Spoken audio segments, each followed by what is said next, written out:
Hello there, my name is Mackenzie. Welcome back to my channel, and thank you so much for being here today. We are doing my January wrap up. I did it. I read 10 books this month. That was the goal. If I stick on this goal, I should be able to reach 120 books in the year. So far, so good. I have my stack of books here, I have my reading journal here, and this wrap up is going to be a little bit different. I try not to film my wrap ups until the month has actually ended, mainly because I like to keep all of my books in the same month.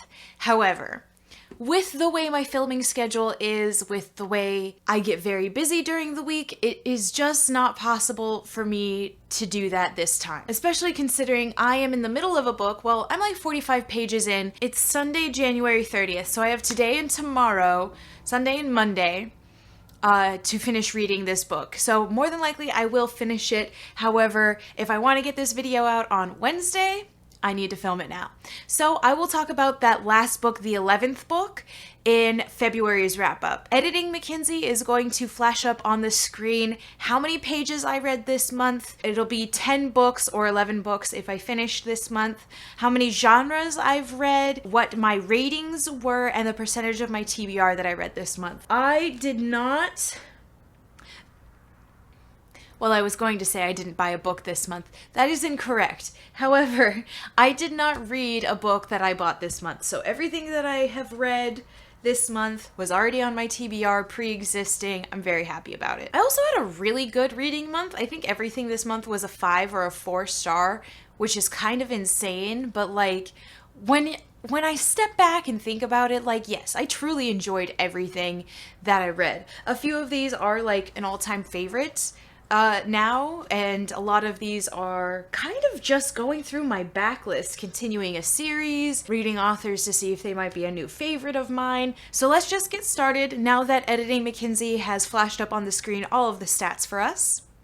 Thank you. Let's get started. As always, we are going to talk about the books that I read in the order that I read them. In the order that I finished them. So I had 17 books on my January-February TBR.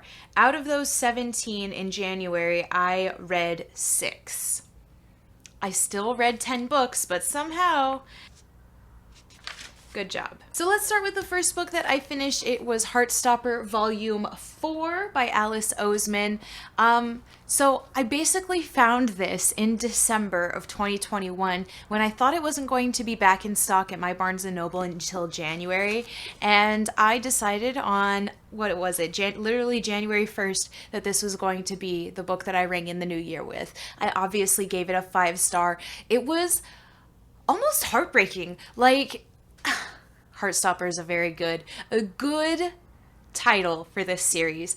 All of a sudden it gets much more serious. We are starting to deal with Charlie's eating disorder and all of his anxiety and the trauma and self-harm that he's been through. And we are also getting a lot of almost like a commentary on codependent relationships that teenagers end up having because they feel like no one else understands them except for their peers, their friends, their significant others, and talking about how you need to expand your emotional support system in order for you to be, fully supported and have the best chances of recovery and success. It was so cute and so sweet. It really made me sad a lot of the time because there was a lot of sadness that was happening. I mean, Charlie really goes through it in this volume, and it is rough. But it's really sweet and really cute, and I like that we're able to have these conversations about Nick and Charlie being codependent, about Charlie needing more help aside from just what Nick can give him, needing real help, like professional help. And we're able to have all of these conversations while their relationship isn't torn apart, just growing and strengthening from all of that. It was so cute, so sweet. I'm in love with the artwork. It's just nice and safe, and even though this was more of a difficult volume talking about a lot of serious issues, it still felt like it was a safe space to explore those things. And so I'm really happy with it. I really enjoyed it. I can't wait for the next one. I think the next volume is coming out in 2020. Who knows if my Barnes & Noble will have it in time, though. So, the next book I finished was The Atlas 6 by Olivia Blake. I read this for my Dark Academia reading vlog part 2, where I read this and another book. I will just link that up in the cards for you, because I go into a lot of detail there. I really enjoyed this book, and I ended up giving it a 4-star. There is a sequel coming out in 2022, so I hope that will be just as good as this one was. Then I read The House of Hades by Rick Riordan. This is the 4th book in the Heroes of Olympus, or the 9th book of the Percy Jackson series. Yeah, it's like the sequel series, and this is the 4th book in the sequel series. So I gave this book a 5-star. I thought this was so amazing. We have 7 different characters, okay? Everyone gets their own point of view, and their voices and their chapters are so distinct, and each of them have their own like issues and trauma and self-consciousness, and they are so sweet and adorable, and they want to save the world, and they want to be normal teenagers. And Percy and Annabeth are stuck in Hades, and like, it was so good. It was action-packed. Everything from even the beginning, like the first series with Percy Jackson, comes back, and everything seems to matter much more. Loose ends are being tied up and brought back into the fold so that way they can be tied up, and I just loved it. I thought that this series was going to get out of hand because there are 7 perspectives, but really everyone stands out. Everyone is a favorite character. I love all of these people. Even Piper, who is a character that I didn't necessarily enjoy when I first read the first book, The Lost Hero, I still felt like she's grown on me so much, and I enjoy who she is and her flaws and her strengths, and how these kids have to like just go through it, man. It's so freaking cute, and I just can't handle it. It's so cute. Oh, and I finished it, and now it's over. And I'm pretty sure I read somewhere that Rick Riordan is writing like another series, but it's gonna be like with Nico and Will, and like, I just need that now.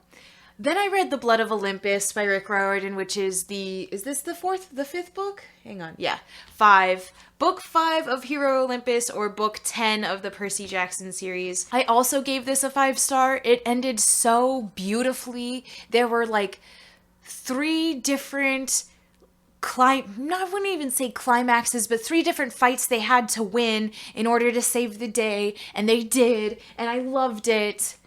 And I just can't believe it. It's so sweet, and like, it's tragic, and I love it, and I just can't. It was such a good ending, and I can't imagine a different one, a better one, anything. This is how it should have ended, and it was perfect, and it was beautiful, and it was emotional, and I loved it, and it gave me all the same feels that The Last Olympian did, the book 5 of 5, the first series. Such a good ending, so beautiful. Everything's tied up in a way that you know these characters are going to be okay, and you're really happy that both of these 2 factions were brought together. You're really happy because you can see that they've made an impact on each other, and it wasn't just for the sake of storyline. It was to make them better, to make the demigods better, and it was so good. It was so good.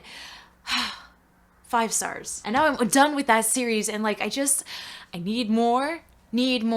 Then I finished Crown of Midnight by Sarah J. Maas. We started up my buddy read again at work, and this is the 2nd in the Throne of Glass series.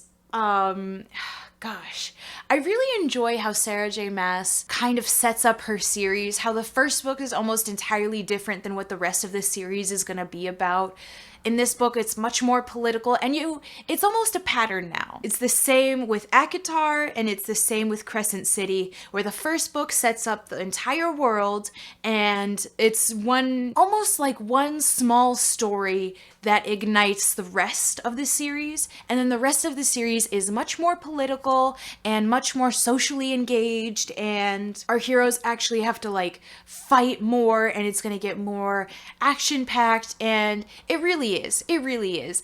I really enjoyed these characters. There was a twist and it felt believable. And it truly only felt believable because our main character is such a unique main character for me, at least in the sense that she kind of reminds me of Geralt, the Witcher, in the books, not the show. It's different. Because she doesn't really think too much or care too much. She's trying not to care. She's trying to just keep, the small set of people that she cares about safe. And then all of a sudden she realizes she can't. She has to get involved.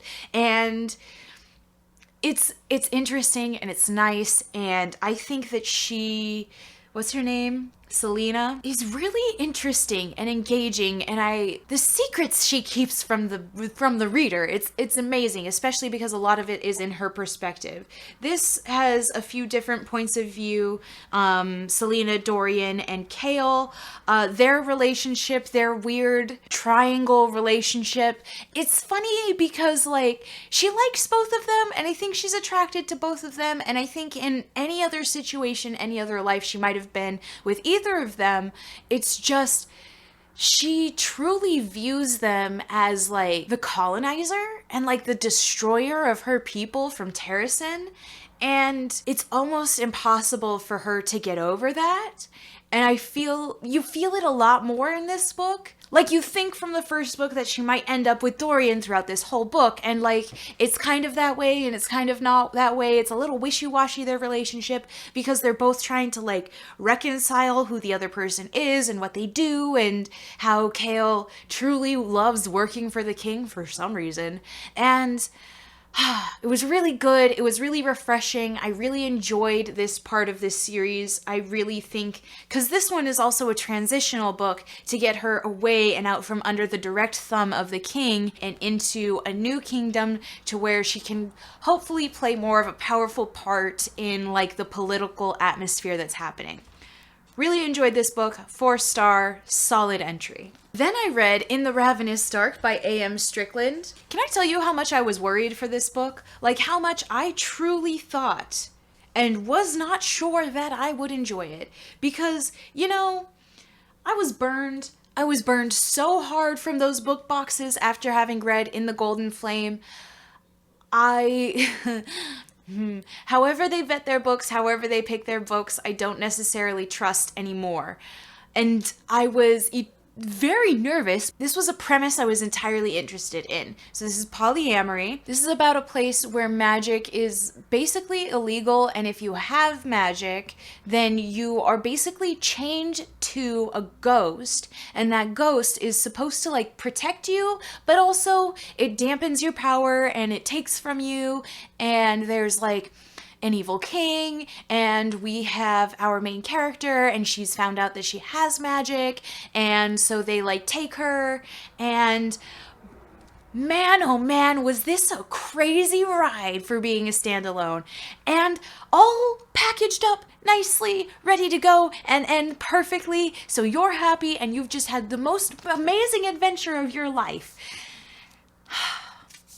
And I don't even want to read more because it was perfect. It was absolutely freaking perfect. And I guess I could take more. I could take more about what comes after all of the things that they've done and changed about the world. And that would be really cool. But I don't think it needs it. I don't think it needs it.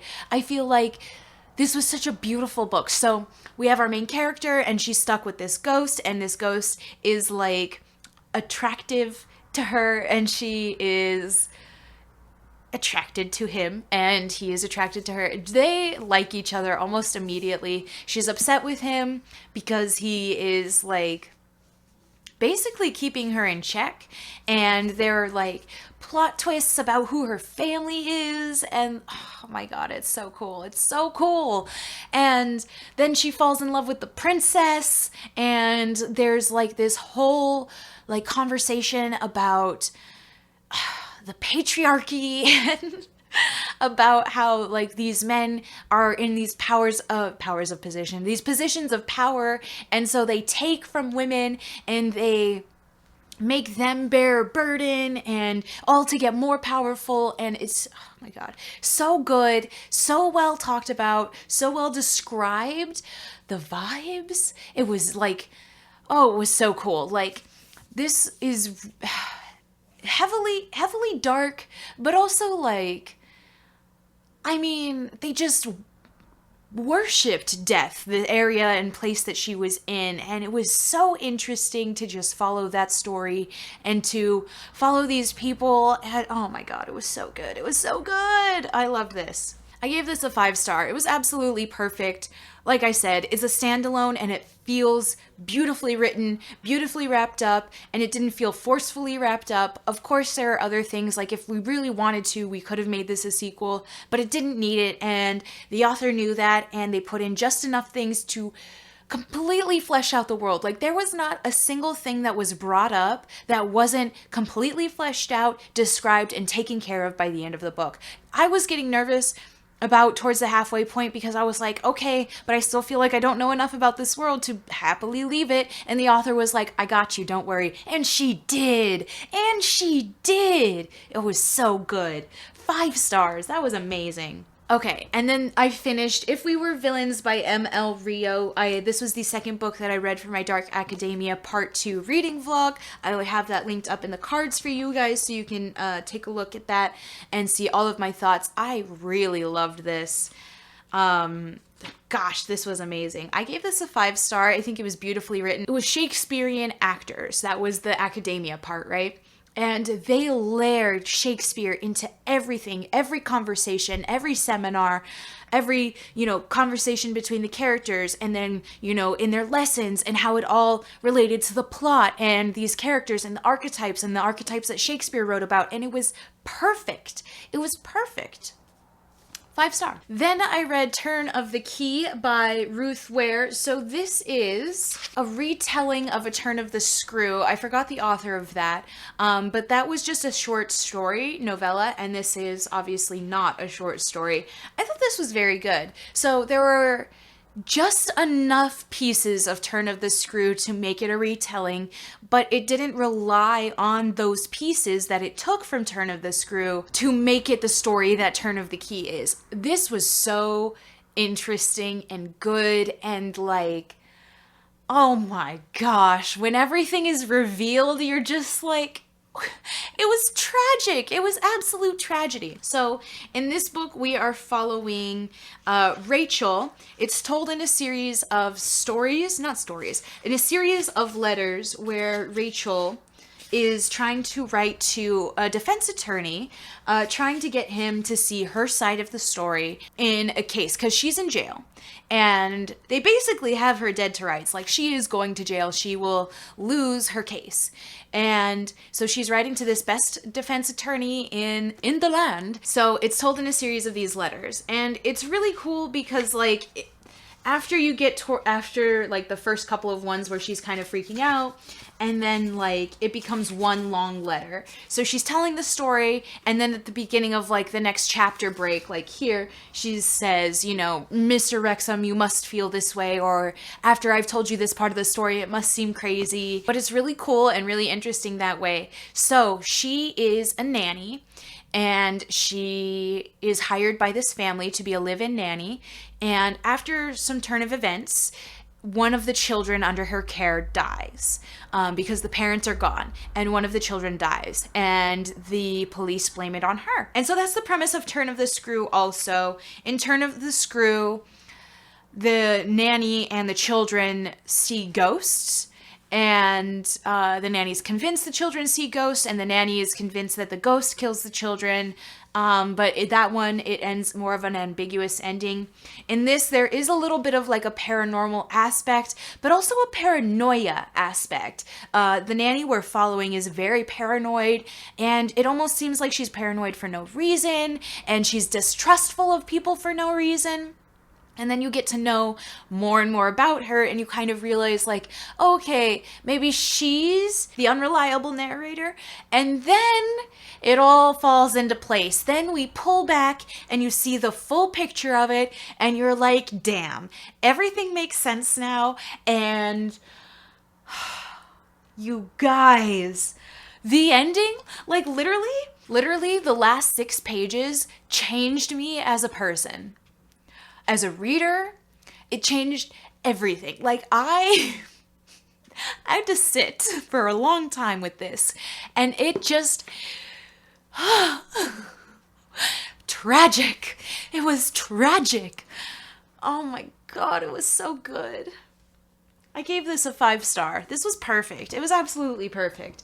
And honestly, I wanted to read Turn of the Screw before I read this, but I really didn't need to, because this was so uniquely its own thing. There was like less of a paranormal, more paranoia, but also they were alone. It was like Big Brother style. There were cameras all over the house.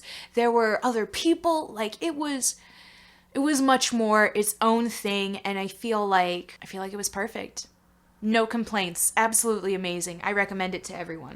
I don't know, Ruth Ware's my girl, all right? And then we were nearing the end of the month, and I realized that I hadn't read a book for the Buzzword Readathon, and one of my subscribers, shout out Moira, they said that they were reading When No One Is Watching by Alyssa Cole, and I thought I would too, because why not?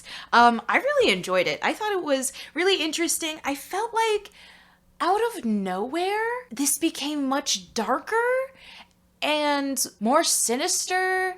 I don't know, like, the whole book is about, like, gentrification, and then in the last, like, 50 pages, it became, like, really scary, almost like a scary movie. It almost reminded me a bit of Us, the movie, but, like, less drastic, like, dialed down to, like, maybe 3 instead of 10. It was really interesting. It was really cool. I really enjoyed the commentary. I enjoyed the idea that if there is, like, if the bad guy is racism, then the good guy is anti-racism, like, as a group, as a people. Like, as long as there are people who are fighting the bad fight, there's always going to be people fighting the good fight, and people who are there for you and to help, as long as you are there to help and do good and do right. And I thought that that was a nice message. I enjoyed the characters. I thought they were funny. And, like, there was a lot of comic relief in moments where, like, I really needed it.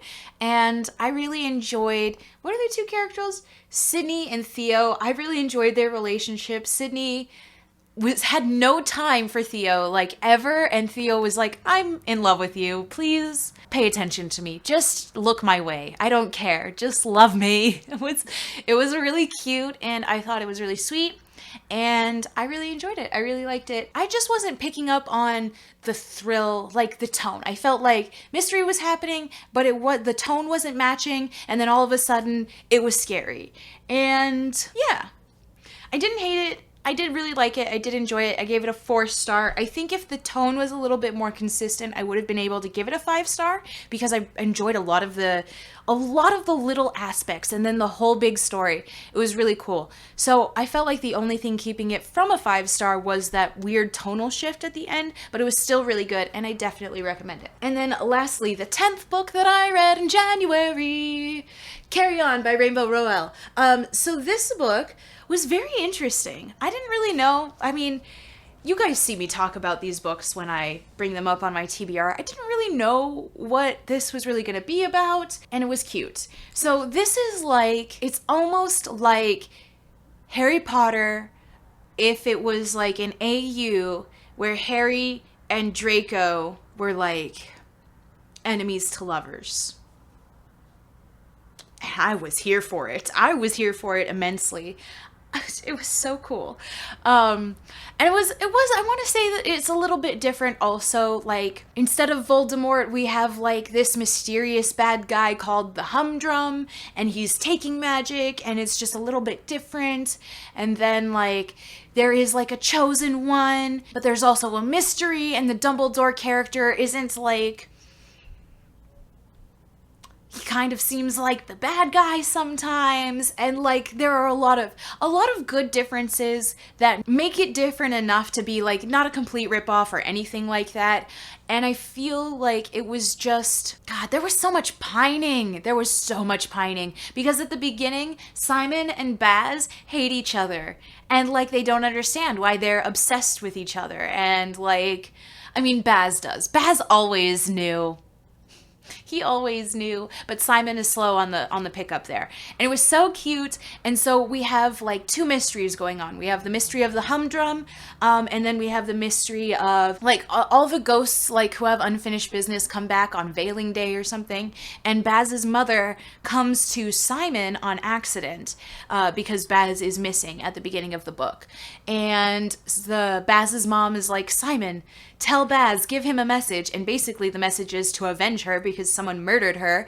And so Baz is like, all right, cool. And Simon's like, I will help you avenge your mother if you help me defeat the humdrum. And like, love ensues, you guys. Like, the pining is so freaking real, and like everything that I wanted to happen happened. It was so good. This was kind of an interesting start to a series, though. I'm not sure if this series was planned on being a series, because it doesn't feel that way. It feels like everything wraps up in this, and I really enjoyed this. I gave this a 4-star, mainly because the fact that it is a series and it doesn't feel like it feels like something is inherently missing. So this might change, this rating might change if the overall storyline of this series makes itself known and it becomes better. If this becomes a better story because of the overall series, then this might go up to a 5-star. But so far I've given it a 4-star. I thought it was really cute, really sweet, really enjoyable. I love how Simon is bi. He's coded as bi, and it's so cute because at the beginning he has a female relationship, and then he is, ends that relationship and starts up with Baz, and Baz is like, I didn't know you were gay, and Simon's like, I don't think that I am. And like, he doesn't say that he's bi, but he's like, gay doesn't sound right, and I just love you. But that's like what bisexuality is like, it's not a half and half. It's like some days you feel more this way and some days you feel more that way, and love is love. And it was just so cute, you guys. Oh my God, I really loved it. I enjoyed it. I kept thinking about it. I really hope the rest of the series is good and it ends up making sense why this one wraps up at the very beginning, or at the ending the way it does ends up making sense, so that way I can up its rating, because this was just so good. And so then obviously the book that I'm in the middle of is Wayward Son by Rainbow Rowell. This is the second in the series. I am, 46 pages through. I will say so far, it still feels like this was an afterthought. Making it a series was an afterthought, but I am hopeful it ends up becoming more cohesive in my Harry Potter AU setup. If it was strange that we only got them at the end of their year of magical school, then this is just the natural progression of the strange kind of storyline we're following, where this is after Simon's happily ever after, and he's a little bit depressed because of the events that happen in this and all of the sacrifices he had to make in this to get a happy ending. I'm really hopeful that this will be very good. This is only like 300 and something pages, and I only have about 300 left to go, so I should be able to finish this up this weekend, but I will talk to you more about this in my February wrap-up. So, editing Mackenzie, let's flash up on the screen the reading stats one more time so the people know how many pages I read, books I finished, genres I read, percentage of my TBR that I finished, and then what were the other things? Oh yeah, and then how many ratings. I know I only had like 4 and 5-star books this month, which is like so amazing. Unless Wayward Son becomes like an awful rating, which, how sad. But what a good way to start the reading year, you guys. I'm holding them upside down because, fight me. We're here to say goodbye. Thank you so much for joining me for this wrap up. I hope you enjoyed this video. I hope you have a good rest of your day, and I hope to see you in the next one. Bye!